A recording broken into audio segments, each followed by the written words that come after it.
तुम्ही पण त्यातले आहात का? मोमोज म्हटलं की फक्त चिकन मोमोजवरच ताव मारता. हे जर मोमोज तुम्ही खाल ना तर श्रावण संपला ना तरी व्हेज मोमोजचीच ऑर्डर देणार. इकडे स्टीम सांगा नाही तर फ्राईड सांगा, काही पण सांगा हो. काही लागतात म्हणून सांगू. मोमोज म्हटलं की चटणी आलीच ना. गरम गरम पाण्यात 2 लाल बुंद टोमॅटो, मिरची, कांदा, लसूण आणि कोथिंबीरीच्या काड्या चांगल्या शिजून घ्यायच्या. त्यानंतर ते थंड झाले की मिक्सरला बारीक करणार. इथं तेलामध्ये हिंग घालायचं आणि सगळी वाटलेली मिरची घालायची, टोमॅटो सॉस घालायचा, काळी मिरी, मीठ, तसंच विनेगर घालायचं आणि थोडं पाणी घालून छान शिजून घ्यायची बरं का, चांगली रेटरेट वाजेपर्यंत. आता आतलं सारण बनवू. कोबी, ढोबळी मिरची, कांदा, गाजर, चवीनुसार मीठ घालायचं आणि साईडला ठेवून द्यायचं. कढईमध्ये तेल घालायचं, त्याच्यात मिरची आणि आलं चांगलं बारीक चिरून घालायचं आणि आपण कोबी, कांदा ते सगळं जे सारण केलं ते चांगलं पिळून याच्यात घालायचं. मोमोजच्या कवरसाठी मैदा आणि पाणी हे दोनच वापरायचं. छान मळून मळून गोळा तयार करायचा आणि भिजत ठेवायचा. चला पीठ तर भिजलं, आता छान अशी गोळी घ्यायची आणि छोटीशी पुरी लाटायची.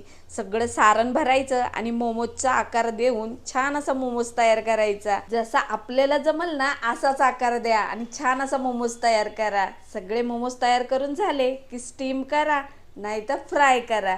दोन्ही प्रकारचे मोमोज एकदम भारी होतात. काय मग करताय ना ह्यावेळी?